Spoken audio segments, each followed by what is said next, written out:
हर खबर को सबसे पहले देखने के लिए हमारे चैनल पार्लियामेंट्री बिजनेस को सब्सक्राइब करें, सभी वीडियोस को लाइक और शेयर करें और सभी ताज़ा अपडेट्स पाने के लिए बेल आइकन बटन दबाना बिल्कुल ना भूलें।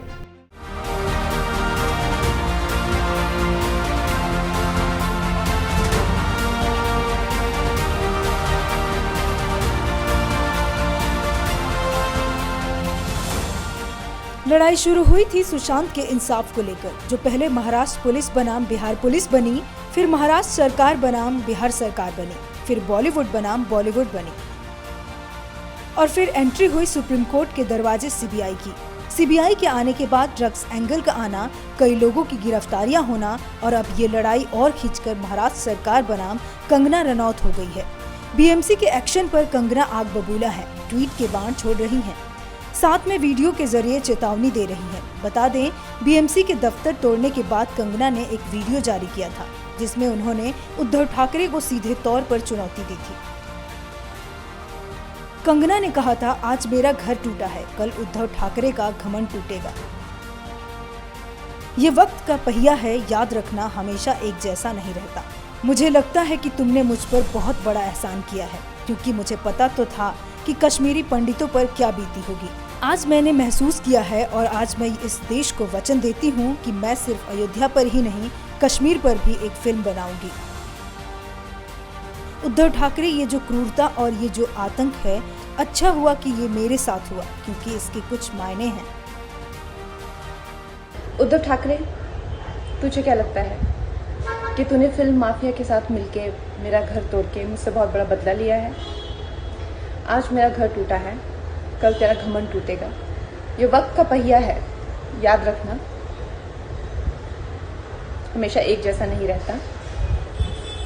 और मुझे लगता है कि तुमने मुझ पर बहुत बड़ा एहसान किया है, क्योंकि मुझे पता तो था कि कश्मीरी पंडितों पे क्या बीती होगी। आज मैंने महसूस किया है और आज मैं इस देश को वचन देती हूँ कि मैं सिर्फ अयोध्या पे ही नहीं, कश्मीर पे भी एक फिल्म बनाऊंगी और अपने देशवासियों को जगाऊंगी, क्योंकि मुझे पता था हमारे साथ होगा तो होगा, लेकिन मेरे साथ हुआ है, इसका कोई मतलब है, इसके कोई मायने हैं। और उद्धव ठाकरे, ये जो क्रूरता और ये जो आतंक है, अच्छा हुआ ये मेरे साथ हुआ, क्योंकि इसके कुछ मायने हैं। जय हिंद, जय महाराष्ट्र।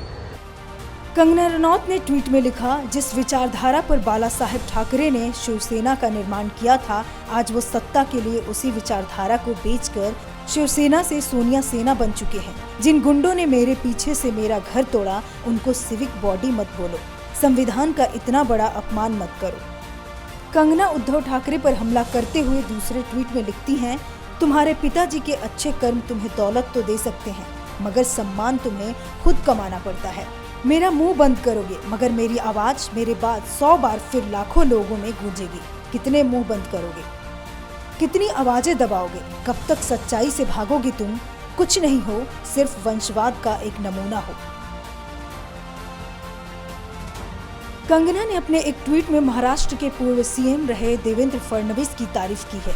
कंगना ने यहाँ पर भी शिवसेना को निशाना बनाते हुए लिखा, चुनाव हारने के बाद शिवसेना ने शर्मनाक तरीके से मिलावट सरकार बनाई और सोनिया सेना में तब्दील हो गई। वही बबीता फोगाट और देवेंद्र फडणवीस और हिमाचल प्रदेश के सीएम भी कंगना के समर्थन में उतर गए हैं। कंगना के ऑफिस को तोड़ा है, उससे एक चीज साबित होती है कि उद्धव ठाकरे सरकार बौखलाई हुई है और उनकी एक घटिया सोच पूरा हिंदुस्तान देख रहा है। वो क्या सोचते हैं कि ऐसा करके वो कंगना को डरा देंगे और उनको चुप करा देंगे, तो ये उनका वहम है, क्योंकि कंगना डरने वालों में से नहीं है, पूरा हिंदुस्तान उसके साथ खड़ा है। और मैं सभी देशवासियों से अपील करना चाहूंगी कि अपनी बहन की इस ताकत को, इस हिम्मत को टूटने मत देना, नहीं तो फिर आगे कोई बहन ऐसे बोलने की और अपनी बात रखने की हिम्मत नहीं कर पाएगी। और एक चीज समझ में नहीं आती कि मुंबई के अंदर इतना सब कुछ हो गया, लेकिन जो मोमबत्ती गैंग थी बॉलीवुड की, अवार्ड वापसी गैंग थी, आज वो चुप क्यों है? क्या उनको सब कुछ दिखाई नहीं दे रहा? उनको सांप क्यों सौंग गया है? ये पूरा हिंदुस्तान देख रहा है उद्धव ठाकरे सरकार की घटिया सोच को, और इसका जवाब जल्दी ही हिंदुस्तान देगा। अपने खिलाफ बात करने वालों को हम रास्ते पर रोककर मारेंगे और सरकार के समर्थन से हम ये काम करेंगे, ऐसा महाराष्ट्र के इतिहास में कभी नहीं हुआ। जो बात गलत है उसको गलत कहना ही चाहिए, लेकिन उस बात से महाराष्ट्र का जितना अपमान होता है या महाराष्ट्र पुलिस का जितना अपमान होता है, उतना ही अपमान सरकार जिस प्रकार की कार्रवाई कर रही है उस कार्रवाई के कारण महाराष्ट्र का पूरे देश में हो रहा है।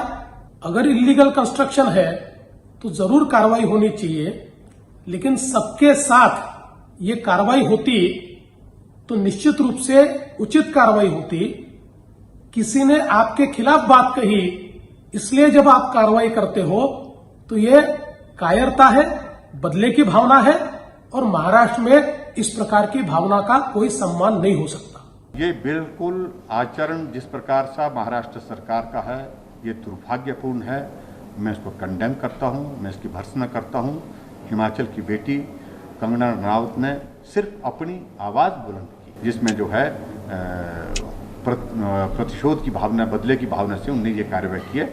ये सचमुच में दुर्भाग्यपूर्ण है। सर, शिवसेना के मुखपत्र सामना में आर्टिकल छपा है, उसमें कहा गया है कि जो महाराष्ट्र विरोधी हैं, भाजपा उनके साथ खड़ी है और सरकार ऐसे लोगों को सुरक्षा दे रही है जो महाराष्ट्र का विरोध करते हैं। अगर ऐसी हिम्मत चाइना के बंदरों के अंडरवर्ल्ड किया उनके सामने दिखाई होती तो अरुणाचल और दूसरी सीमा पे देखिए, सामने का मैं जिक्र कुछ नहीं करना चाहता हूँ, ना मैंने देखा ना पढ़ा नहीं, क्योंकि वो उनका मुखपत्र है, वो अपनी बात क्या कह रहे हैं।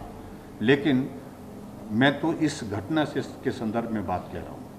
शिवसेना का मैं कह रहा हूँ कि वजूद ही समाप्त कर दिया, मूल ही उन्हें समाप्त किया। जिस मुद्दे को लेकर के शिवसेना का गठन हुआ, कांग्रेस के साथ सत्ता में भागीदारी करने के बाद वो जो है उनके बराबर हो गई है, एक तरह की, जिस तरह की कांग्रेस की परिस्थिति है।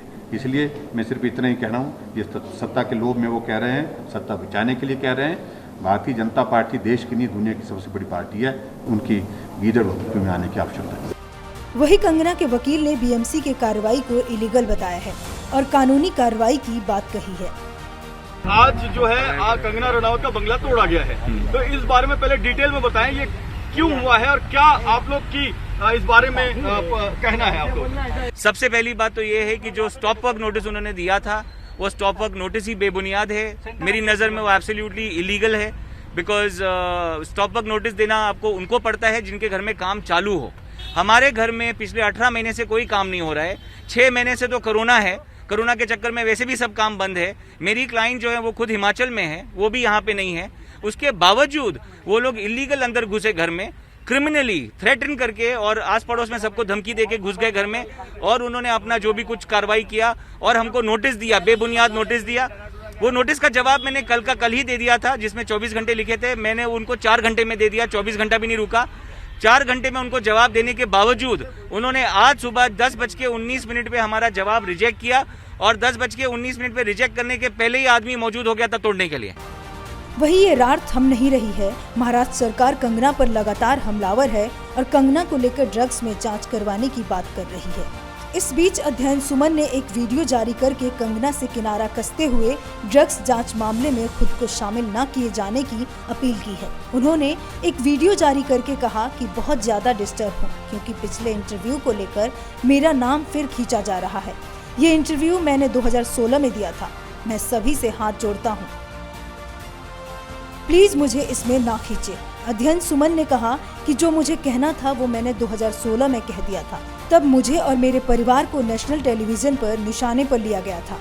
बहुत मुश्किलों से गुजरा हूँ। 11 से 12 साल के संघर्ष के बाद अब आगे बढ़ना चाहता हूँ। आप सभी का बहुत प्यार मिला है। उन्होंने कहा कि कंगना रनौत से मेरा कोई रिश्ता नहीं है और आगे भी कोई रिश्ता नहीं रहेगा, लेकिन हमारी लड़ाई एक है, जस्टिस फॉर सुशांत। नमस्कार, मैं हूं अध्ययन सुमन।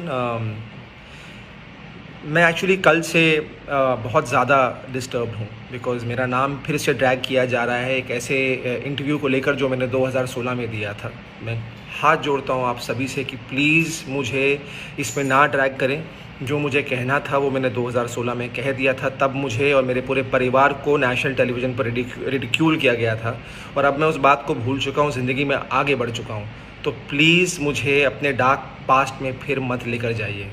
बहुत मुश्किलों से मैं गुज़रा हूँ और आज आप लोगों ने मुझे आश्रम को लेकर, टिंका सिंह को लेकर, मेरे गाने को लेकर, सुशांत के ट्रिब्यूट को लेकर इतना सारा प्यार दिया है, इतनी पॉजिटिविटी दी है, जिसको लेकर मैं आगे बढ़ना चाहता हूँ, अपने लाइफ में मेहनत करना चाहता हूँ, काम करना चाहता हूँ। 11-12 साल का स्ट्रगल रहा है और फाइनली ऑडियंस मेरे काम को इतना सराहा रही है, प्यार दे रही है, only because you guys have been so kind to me कि आप लोगों ने मुझे और एक अपॉर्चुनिटी दी है। So thank you and please don't drag my name. और मैं इतना कहना चाहता हूँ कि कंगना रनौत के साथ मेरा कोई रिश्ता नहीं और कोई रिश्ता नहीं होगा आगे भी, लेकिन हम दोनों की लड़ाई एक ही है, which is justice for Sushant Singh Rajput. तो प्लीज़ इधर उधर ना भटके, लेट्स फाइट फॉर सुशांत।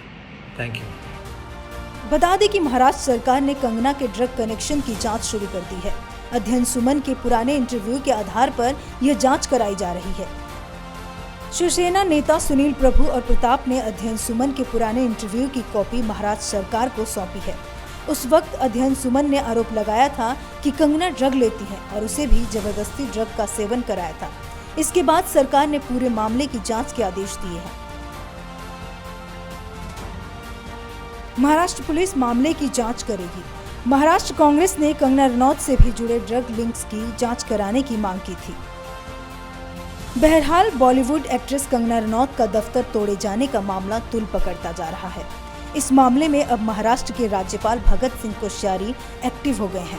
उन्होंने मुख्यमंत्री उद्धव ठाकरे के मुख्य सलाहकार अजय मेहता से चर्चा की।